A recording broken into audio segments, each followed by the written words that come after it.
They say your life can fall apart in exactly 3 seconds. I used to think that was an exaggeration, until it happened to me. Point 1. The door to the conference room burst open with a force that made the glass panels tremble. Point 2. A dozen heads snapped up from their notepads, eyes widening at the sight of our CEO storming in, face red and jaw clenched. Point 3. His finger pointed directly at me, and his voice cut through the stunned silence. It's always the quiet ones. That's when the ground shifted beneath my feet. I'm Eliza Grant, 34, meticulous, loyal to a fault, and in that single moment, I went from the most trusted person on my team to public enemy number 1. Before I dive into what happened that day at Silvercore Solutions, take a second to ask yourself, what would you do if your entire career, everything you built, was turned into a weapon against you? Let me take you back to I'd spent 4 years at Silvercore. 4 years. Of late nights, of answering emails at 2 a.m., of thank God for Eliza, and we don't know what we'd do without you. I'd never taken a sick day, never missed a deadline. I was the one who remembered birthdays, who fixed broken spreadsheets, who kept things from falling apart, and in 3 seconds, I became the scapegoat for a $2.4 million fraud scandal. The man pointing his finger at me was Graham Lockwood, our CEO. Everyone called him OG, like we were all in some club together. I never could bring myself to say it. Something about that false closeness made my skin crawl. Behind him, the screen flickered to a spreadsheet, where a glaring red number bled across the cells, $2,467,311. Someone in this room has been stealing from my company, Graham said, his voice low, almost casual, the kind of quiet that signals something far more dangerous. We've discovered a discrepancy of over $2 million. I want answers. The temperature in the room plummeted. No one moved. No one breathed. There was Kendra from PR, who wore sunglasses on Zoom calls like she was hiding hangovers or secrets. Jamal from operations, who never left his headphones. Sylvia, our HR rep with a memory like a steel trap. 12 of us, total. All part of the special projects unit, the team Graham created for high-value clients, urgent turnarounds, and anything too delicate for the rest of the company to handle. I was the financial compliance lead, the one who cross-checked every line item, who flagged unusual activity, who verified everything before a single dollar moved. The irony wasn't lost on anyone. These irregularities go back 8 months, Graham continued, pacing now, riding the wave of adrenaline like a seasoned showman. Small amounts, distributed across microtransactions, buried in perfectly valid-looking paperwork. The external audit team traced it here, to this team. My stomach tightened. 8 months ago, Graham had personally reassigned me to special projects. He'd made it sound like a promotion. I need someone with your precision, he'd said. Someone I can trust. Now I understood the real reason. With a flourish, he dropped a thick folder on the table. Spreadsheets. Signatures. Wire logs. Everything forged to point in one direction. Every one of these transactions was authorized by someone in this room, Graham said, and his eyes landed on me. And most of them, by her. A hush spread through the room like smoke. I could feel every gaze searing into me, morphing from camaraderie to suspicion. Betrayal. Eliza is our financial gatekeeper. Quiet. Sharp. Always watching, he said, stepping closer to my chair. The perfect profile. It's always the quiet ones who think they're too clever to be caught. My mouth went dry. My lips moved, but no words came out. I wasn't just being accused, I was being framed. After all the hours I'd poured into this place, this was how it ended. Yes, sir, I finally managed, the words catching in my throat. There must be a mistake. Graham let out a laugh, short, cruel.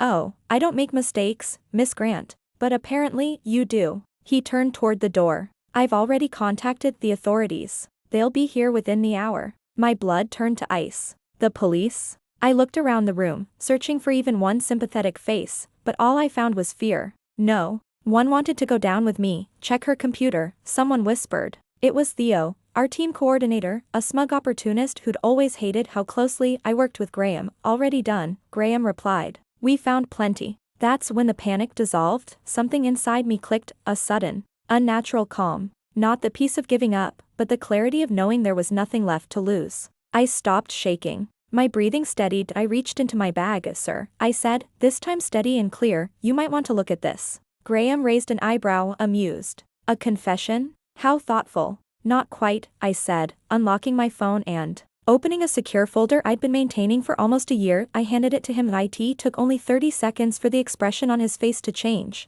Confusion gave way to recognition. Then disbelief. Then panic. You see, 10 months ago, before I'd even joined special projects, I noticed something strange in the transaction logs, minor discrepancies, odd timestamps, unusually worded memos. When I flagged them to my former supervisor, she dismissed them as normal fluctuations. But I had a habit, a paranoid one, maybe, of documenting everything. Not because I expected foul play. Just because I'd been ignored before, and I'd learned to keep receipts, screenshots, duplicate backups, voice memos from calls, before and after copies of adjusted spreadsheets. I kept it all. When I joined Graham's elite team, I kept documenting. Every time he asked me to tweak a billing entry, citing a client confusion, or realignment, I made a note. Every phone call where he used vague euphemisms like a streamlining or a discretion, I saved a recording, and 3 weeks ago, it all clicked into place, the pattern. The microtransactions. The shell companies. I traced the missing money, all of it, back to 6 accounts tied to a holding firm registered under a shell corporation in the Caymans. The signatory on those accounts, Graham Lockwood, *U. You recorded our meetings, he asked. Pale, one-party consent state, I replied, voice flat. And I have more than just recordings. The silence in the room was deafening. My coworkers stared, some horrified, others stunned. No one moved. No one breathed. You violated company policy, Graham snapped, grasping for control. Those are confidential. Interesting that that's your concern, I said, finally standing. Not the missing money. Not the fact that you were seconds away from having me arrested for your crimes. I turned to the others, scanning the room. This wasn't a mistake, I said. It was a setup. He moved me to this team to be the fall girl. To bury the theft under layers of compliance. I don't know if any of you helped him, or just looked the other way, but I suggest you start asking yourself some hard questions. The door opened again, only this time, it wasn't Graham's performance that it was the authorities, not the local police he'd called, but the FBI. I'd contacted them 3 weeks earlier, anonymously at first, then through a confidential interview. The evidence was too detailed, too airtight to ignore. Graham's face lost all color. Eliza Grant, the agent asked. I nodded. We received your full report. Is this the man you identified? I nodded again and handed them my flash drive. Graham Lockwood, you're under arrest for wire fraud, embezzlement, and obstruction of justice, the agent said. The look on his face, the mix of disbelief, rage, and fear, was one I'll never forget. He was cuffed and let out. The room remained silent. Not one person said a word. I walked out. 2 I didn't look back. It's been 9 months since that day. Silvercore imploded within weeks. The board dissolved, lawsuits mounted, and former employees scattered like leaves in the wind. As for me, I testified. I helped investigators unwind the full extent of the fraud, turned over every file, every password, every secret. The irony is, the same habit that once made me feel invisible, the quiet documentation, the caution, the endless backups, ended up saving me. I've since started my own consultancy, helping companies tighten their internal controls, training teams to actually listen when someone flags a concern. Some nights, I still think about that moment, the finger pointing at me, the room full of silent colleagues, the way I almost let fear win, but I didn't.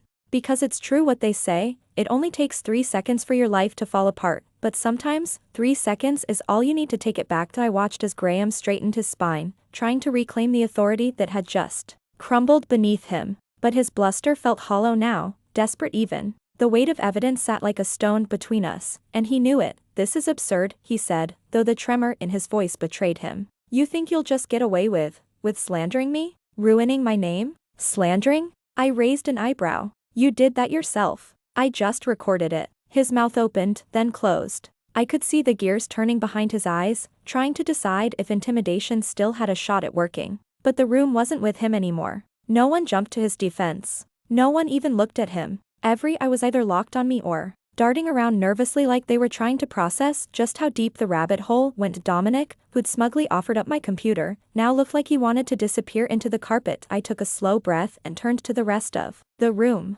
For 10 months, I did my job. I flagged inconsistencies. I asked questions. And I got ignored. So I started keeping track. Not because I was trying to catch someone, at first, but because I didn't want to be the one who got blamed if something went wrong. And here we are. Lucia, who had once invited me to her wedding but hadn't spoken more than 5 words to me since I joined this team, blinked. You really had all this, the whole time? I nodded. Everything I needed to prove what happened. And everything the authorities will need, too. As if summoned by fate, a knock echoed from the hallway. A moment later, 2 uniformed officers stepped into the conference room, followed by a man. In a suit flashing his badge, Graham Foster, the suited man asked. Graham's face drained of color. This is outrageous. You're being placed under investigation for corporate fraud, the officer replied calmly. You have the right to remain silent, the rest blurred. The handcuffs, the stunned silence, the murmurs from my coworkers. Graham barely protested, his bravado evaporated under the weight of inevitability. I stood there, numb and strangely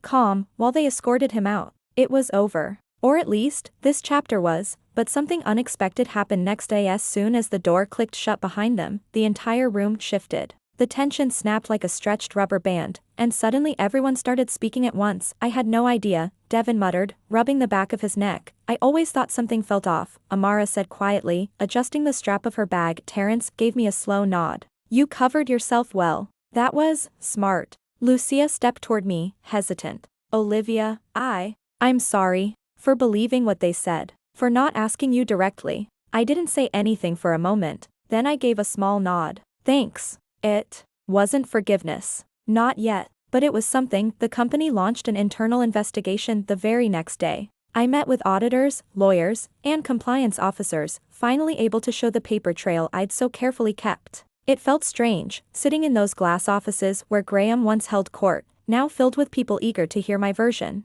of events. Eventually, the full extent of the fraud came to light. Multiple shell accounts, adjusted billing records, and offshore payments that traced back to companies Graham controlled under different aliases. He'd siphoned money so cleanly, so gradually, it would have taken years to catch. If I hadn't caught it, within 2 weeks, my name was cleared publicly. The company's HR department released a statement, acknowledging my role in uncovering the embezzlement and issuing a formal apology for the unfortunate mishandling of internal concerns. Unfortunate mishandling. That's what they called. Nearly destroying my career. They offered me a promotion, a new title, a raise. I turned it down. I'd given them 4 years of loyalty, of arriving early and leaving late, of doing work no one else wanted to do. And when it came down to it, I was the easiest person to frame. The quiet one. The one no one would believe until it was too late. I didn't want their apology. I wanted peace. So I left, not in some dramatic blaze, not with a slam of a door. Just a simple email, a polite exit interview, and one last look around the office that had become both a battlefield and a prison. And then